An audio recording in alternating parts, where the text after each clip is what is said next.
Hello and welcome to your daily dose of Satoshi's news. Today's day is Sunday, the 1st of December 2024, the year of 1 million transactions per second or more. Experience the best of both worlds today at betbitcoinsv.com, the best casino and sports betting on chain. Have a little flutter in private using the original protocol and genuine Bitcoin right. Let's see what we got today. Just a few articles here by Cointelegraph saying due diligence in crypto is more critical than ever. Binance CMO. So again, it looks to me like they know what's coming. They know what's coming. They're just like, you've got to do your due diligence. They'll be pointing the finger at other people saying, it was your choice. You should have done the due diligence. We didn't know we were dealing in shitcoins and securities fraud. I mean, that's what's coming. And SEC sues Tufty Capital for allegedly defrauding over 1,200 crypto investors.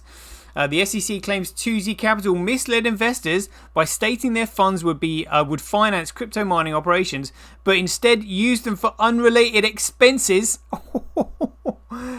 Dear oh dear, more shenanigans in the crypto space. And check this out, more of Tufty Gate going on. We've got Greg Maxwell here responding to Gavin, saying that he requested a show. And again, I mean, just more of this bullying.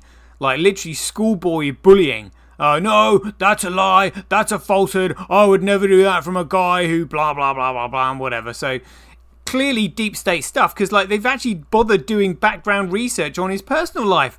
I mean, it's shocking, really. We've got Craig just again weighing in on the identity of Satoshi Nakamoto opinions. Some just background, research on who Greg Maxwell is and how he's been an influence in Blockstream and everything. So we'll just go over that.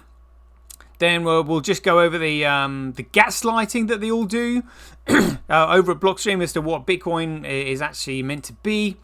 A little bit of 365 days of Bitcoin history. Go over some figures, particularly of the video I put up yesterday and Truth Machines one. And the fact that Kurt's been weighing in on it. And then we'll go through the charts just to look at some of these figures as we normally do. And then that will be the end of the show. Right, let's get into it.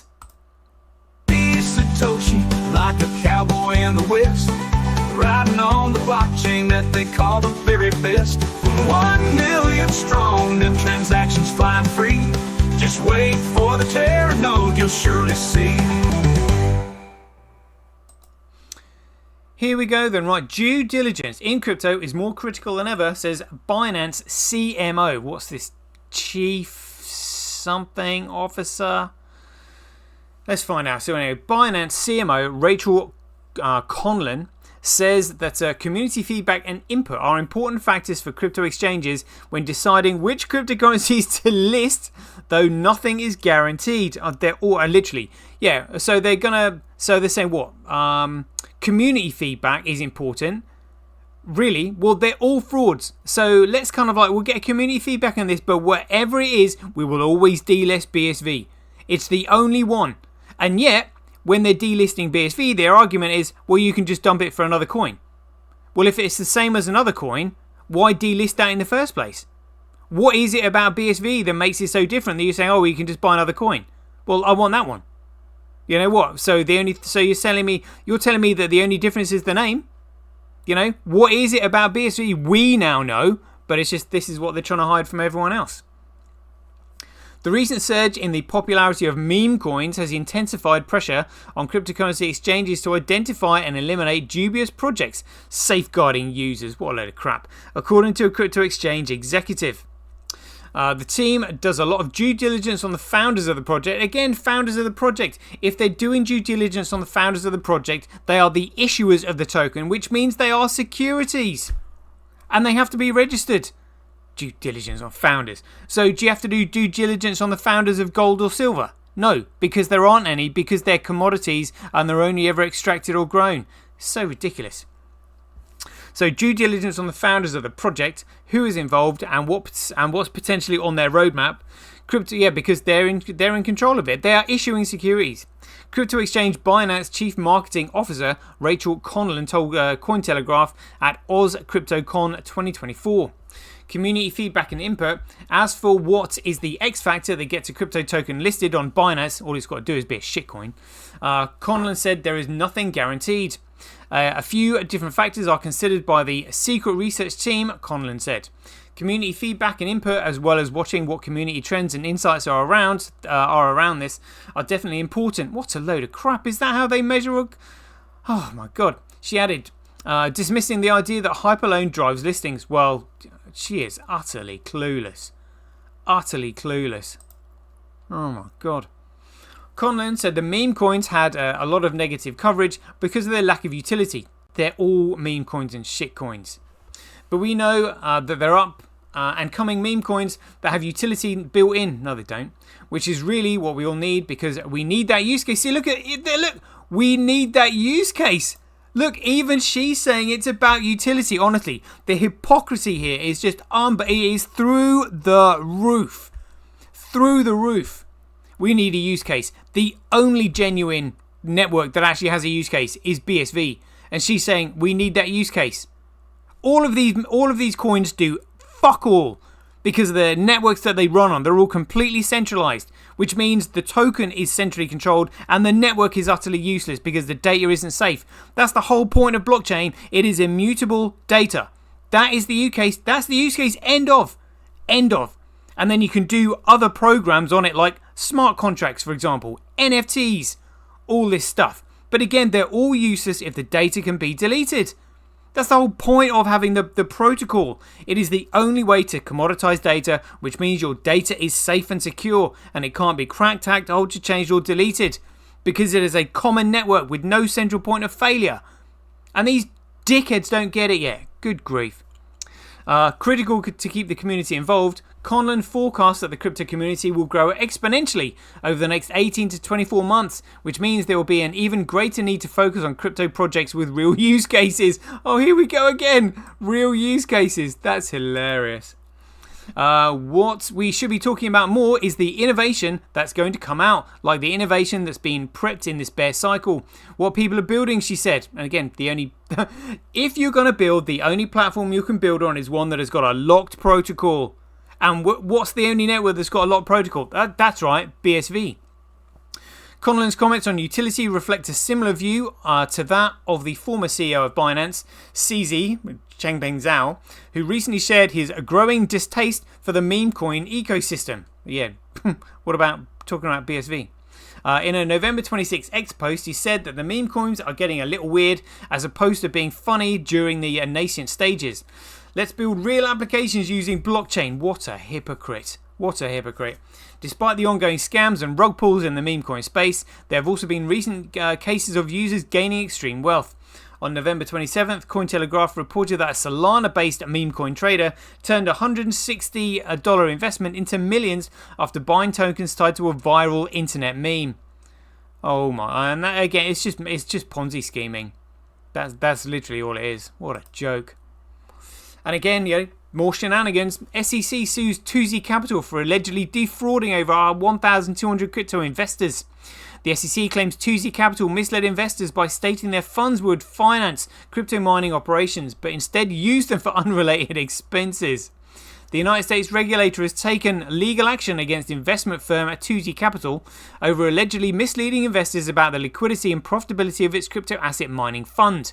Tufty Capital allegedly defrauded over 1,200 US investors through security offerings of its crypto asset mining fund, raising almost $95 million, according to a statement published by the US Securities and Exchange Commission on November 29th. False promises made by crypto mining fund investors. The investment was allegedly pitched to investors as a fund crypto mining operations. However, the SEC claims this wasn't true. Instead, Tufty Capital reportedly commingled investor funds across its subsidiary business, funneling money into ventures that had nothing to do with crypto mining. The SEC also accused Tufty Capital of misleading investors about the risks involved and the profitability of its crypto mining asset fund. Honestly, people just haven't learnt the lessons yet. The SEC alleges that the defendants made materially false or misleading statements to the stability of these investments, comparing them to high-yield money market accounts. Good grief. The SEC stated that the fund was risky and illiquid and continued accepting new investments even after its investments started failing. Most SEC crypto cases may be dismissed in the future. Oh, surprise, surprise. It comes after a US federal judge declined an appeal to dismiss an SEC lawsuit against a promoter of an allegedly fraudulent crypto mining firm that carried out an $18 million scheme. Christopher Cron unsuccessfully argued in his appeal that the SEC has not established that the green boxes were securities offering or investment contracts in its complaint. However, the ongoing legal battles between crypto firms and the SEC will likely fade away with Donald Trump re-electing as the 47th President of the United States, according to CoinSense CEO Joe Lubin. Maybe not all the cases, maybe not all elements of the case, but I have a feeling that our industry is going to save hundreds of millions of dollars going forward, he told Cointelegraph at a DevCon 2024 in Thailand.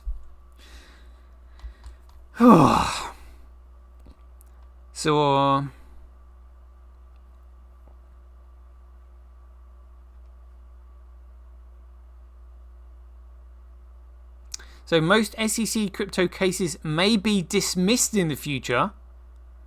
So what, they're basically going to let scams run rampant and wild? Sounds like it. Ugh. Anyway, let's get on to this. Let's get back onto Tufty Gate. So this was Gavin doing a report on the X Spaces, and Greg Maxwell made a comment here. There it is. Look, G Maxwell. So we'll just bring this up. This is what he said. So he said in the comments, Gavin Mail repeated the lie, and again, how much bullying have we heard this like since COVID? Oh, he repeated the lie. It's a falsehood. You know, you're gonna kill Granny. You know, blah blah blah blah blah. You know, it's safe and effective, but only if you get it as well. Because if you don't get it, mine doesn't work. But even it is definitely safe and effective. You know, you're a granny killer. Blah blah blah blah blah. But like, he's actually done some. I said Maxwell is the basically the tech lead of the deep state tech team. And it's obvious here. So look at this. He says in the comments, Gavin Mail repeated the lie that I asked to be interviewed by him. This is a falsehood. I have no interest in being interviewed by a guy that breaks into vacant houses and squats in them, then sues the owners to forestall eviction. Gavin's apartment got broken into the other day. It was probably this lot going in to investigate it, I suspect. But I mean, how would he know this, and why is he getting involved in Gavin's private affairs? I'm telling you, it's deep state connections. And then someone else here, Jeff Hoyle Gavin. You want people to take you seriously? Pay your rent. You blah blah blah blah blah. It's just bullying and intimidation tactics, is what it is. You know, like dangerous stuff getting involved with these guys. But this just follows on from Tufty Gate. You know, like, damn, I wonder how big this thing is going to get. We'll have a look at the figures of the appeal in a minute. So Craig has also said here, this was just yesterday, November 30th, he said, discussing the identity of Satoshi Nakamoto without engaging with his writings is like trying to deconstruct a puzzle without its most defining pieces. The writings, most notably the white paper and early forum posts, from the core of his intellectual and philosophical blueprint. Ignoring these foundational texts is not just negligence, it borders on deliberate obfuscation. To pretend to approach an identity case with objectivity while dismissing the primary evidence is to betray the very principles of honest inquiry. Imagine what you would need to justify this refusal. First, you'd have to concoct a narrative that the writings are irrelevant, that somehow the ideas and technical details that define Bitcoin's inception have no bearing on its creator's identity. You'd have to argue that context that Satoshi said, how he said it, and when is immaterial. It's like prosecuting a murder case without considering the crime scene or forensic evidence. The argument wouldn't just lack weight, it would collapse under its own absurdity. Then consider the timeline. Ignoring anything before 2016 means rejecting years of public dialogue, innovation, and a historical record that connects Satoshi to the creation of Bitcoin. You'd need to convince yourself and others that none of it matters. That somehow post-2016, reinterpretations, edited histories, and the voice of third-party commentators carry more legitimacy than Satoshi's own words. It's an Orwellian twist, erasing history to rewrite truth. Finally, for anyone to claim you're acting without bias while refusing to examine the original text would require audacity of the highest order. You'd need to believe, or pretend to believe, that objective truth can be found while willingly blindfolding yourself to its most vital clues. It's intellectual dishonesty, dressed as impartiality, a performance meant to obscure rather than reveal. To truly investigate identity, one must look at the writings. They are the clearest window to Satoshi's mind, his motivations, his intent. Refusing to do so isn't just lazy or biased, it's an outright rejection of the very tools necessary to discern the truth. Anything less is a farce, a caricature of justice and reason. Yeah, absolutely spot on. Yeah, nailed it there. So let's have a look at who Greg Maxwell is. So this is kind of like biography on Cointelegraph, or bio. So he said, Gregory Maxwell is a co-founder and current chief technology officer of Blockstream. I don't think that's anymore, but was. And a developer of a Bitcoin core since 2011. Blockstream is a firm that specializes on blockchain technology, or destroying it. Development, and is one of the main contributors, or the only contributor actually, to Bitcoin Core. Founded in 2014. Before Gregory Maxwell came to Blockstream, he worked as a Mozilla Foundation, where he was a participant of DALA video compression and Opus Audio Code C development, and was an early contributor to Wikipedia. Yeah, we know that Wikipedia has now got Zionist bias in there. Maxwell is an architect of the two-way peg and is currently occupied with development of confidential transactions for Blockstream. Oh, surprise, surprise. Again, just like the central banks want confidentiality of their transactions, so we can't see them all, but they can. Gregory Maxwell is famous for Cryptocurrency Development Society for his review of cryptographic protocol initiatives for Bitcoin. Today, Gregory is considered one of the main Bitcoin and blockchain experts and is often invited to cryptocurrency talks and events. Yeah, again, because he just wants to spill his propaganda about what Bitcoin is when it actually isn't. Just use this shitcoin network that I've just created, one that we control. That's right. And just ignore Samson Mao when he says that Blockstream controls everything. It's all Maxwell's creation. Maxwell, we should call it the Maxwell Ponzi, because that's what he turned BTC into. He turned BTC into a Maxwell Ponzi. As we read yesterday in these writings to Mike Hearn. So this was part of the gaslighting in 29th of July 2015, the Gregcoin. Literally, when Mike Hearn said, this is what you need to say, no, Gregcoin is meant to always be verifiable on small devices. That's our social contract, and it's written into the consensus rules for that reason. So it'd be nicer if we had some more capacity. Then you can say, no. It's always meant to be verifiable on small devices. Not many use it for anything. If you're going to use this network, then you can't scale your business. So therefore, you're always going to be screwed. Why would anybody invest in something that they can't expand? You're stuck to the market that you're in. So again, it's just purely gaslighting. And this is another one from Luke Dash Jr. More gaslighting on miners. He said this on the 31st of October 2019. He goes, miners are supposed to be people who mine because they have an interest in Bitcoin working securely. That doesn't require a fee market or subsidy. Mining is not supposed to be profitable. What a load of crap. It has to be economically incentivized. That's the whole point, because without economic incentive, it can't be competitive. And if it's not a competitive system, it is centrally controlled. That's why they want to move it to proof of stake so they can control it. They don't want anything that they cannot control. And it's just massive. It's just huge amounts of gaslighting. It's unbelievable. Well, not unbelievable. Not when you realise, what they're up to. Right, let's have a look at 365 days of Bitcoin history. Let's have a look at this. December the 1st. Here we go. See if we can find this. So much stuff. December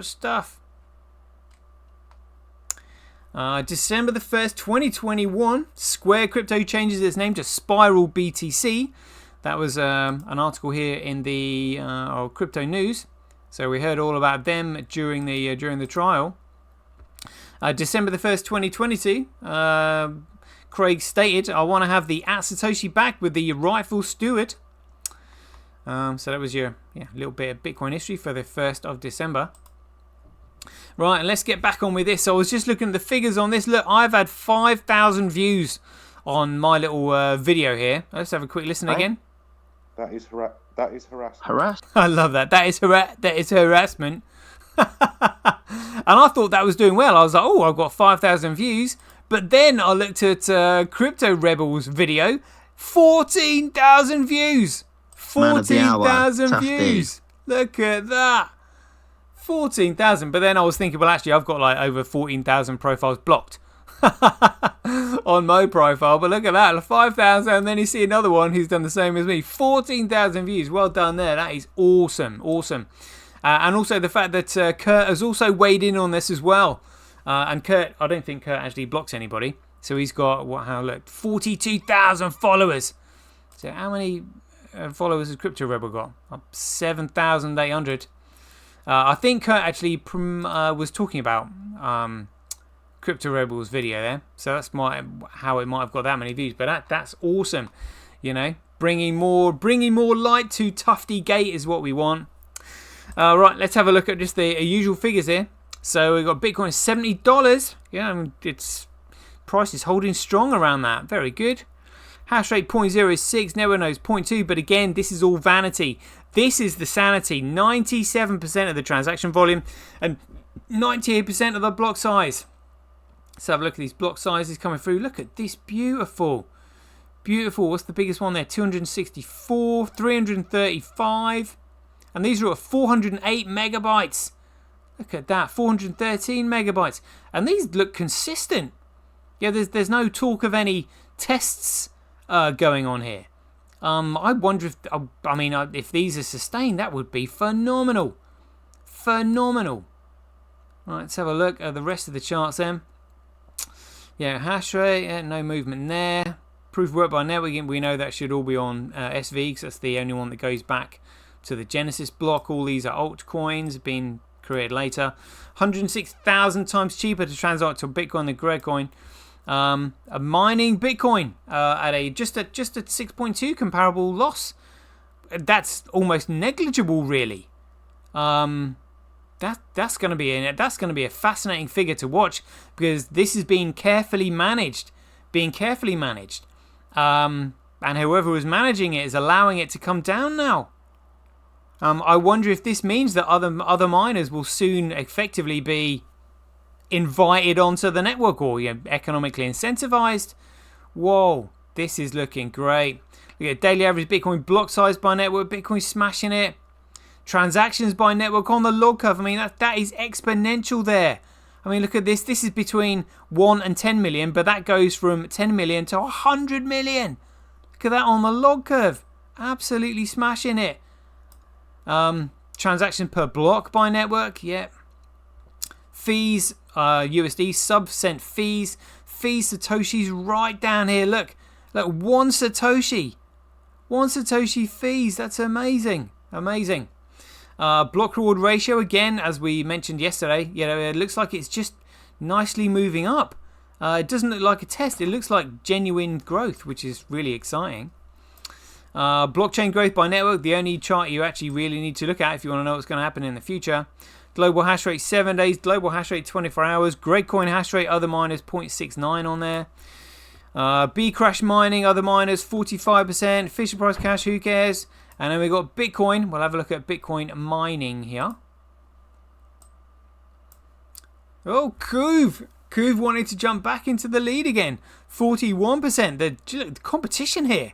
Tau 25.85, QD Link 23, Gorilla Pool 5.44, Mining Dutch 2.04, and we've got others on here as well. Look at that. 6 mining operations here. And again, CoinDance doesn't want you to know this. Poof. Right, let's have hash rate hasn't actually moved though. I thought it would do. 23,673,056 transactions over the last 24 hours, and that's reported on BitInfo charts.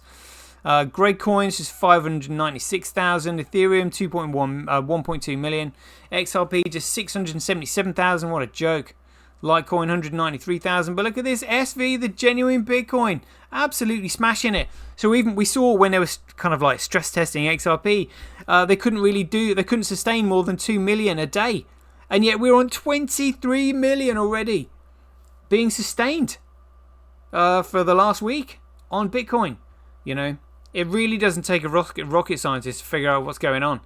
But, you know, misinformation campaign by the deep state and Gregory Maxwell on what Bitcoin's actually all about. Market cap of Tether Weather, just plodding along there. Yeah, same as yesterday. So it was like 14 billion in a month. So you're literally talking like, you know, $500 million a day. $500 million a day every day for a month. You know, and you're wondering where it's all going into the shitcoin market. Short ratio coming down a little bit, 0.32. Let's have a look at Bitcoin versus Gridcoin on the... Oh, so we'll have a look at this.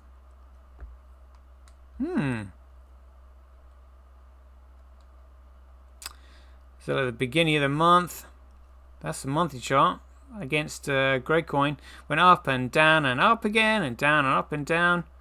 Like, you know, suppression versus breakout. Looks to me like two big players there fighting out amongst one another.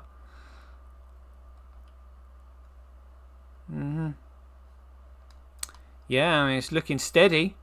Looking steady. Let's have a look at Orange Gateway here. Bitcoin versus Gridcoin. Yeah, pretty steady, really. Whenever the price goes down, pops back up. Playing whack-a-mole. Alright, let's have a look at the chart. So $3.4 trillion worth of absolute shite.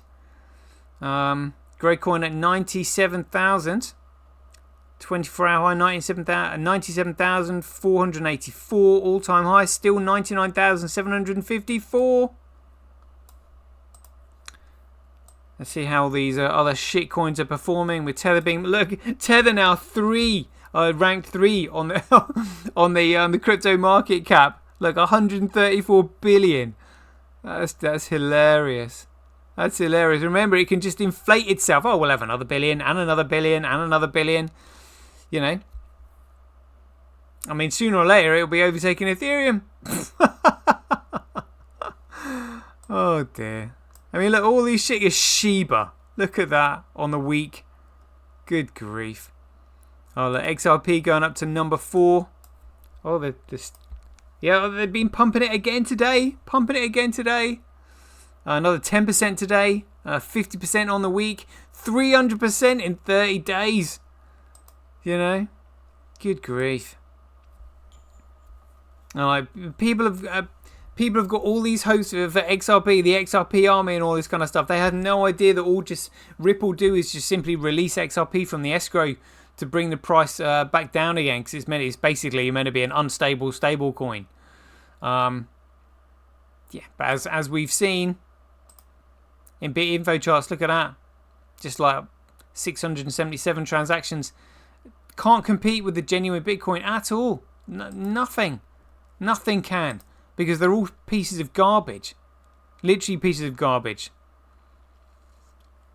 They'll probably be pumping a Stellar XRP, Toncoin as well, up on the week.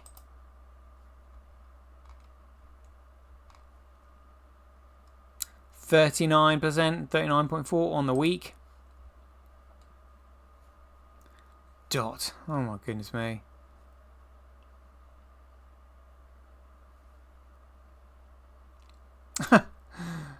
They're pumping Pepe as well. Actually, you know, I'll just have a look at have they got B Crash on? No, they haven't. They haven't got B Crash on Orange Gateway. Just Ethereum, Euros, and BTC. Wow. Have they got B Crash listed on DXS app? Because I would love to see a comparable chart from BSV to BCH. Doesn't look like they have. That's honestly like you've still got B crashes, you know, like literally just like kissing Roger's ass. Oh, when's it gonna happen, Roger? When's it gonna happen? No chance, mate. Absolutely no chance. Anyway, there we go. That is a 29-minute show, so we'll leave it there. I hope you enjoyed it. And as ever, if you enjoy these updates, please ding your donations for your appreciation to either Satoshi at Senbit.com, Handcash.io, Simply.cash, Relasia.com, Rockwallet.me or Senti.ch. We'll leave it there. I hope you enjoyed it. And as ever, be aware, take care, stay safe out there, and we'll see you in the next one.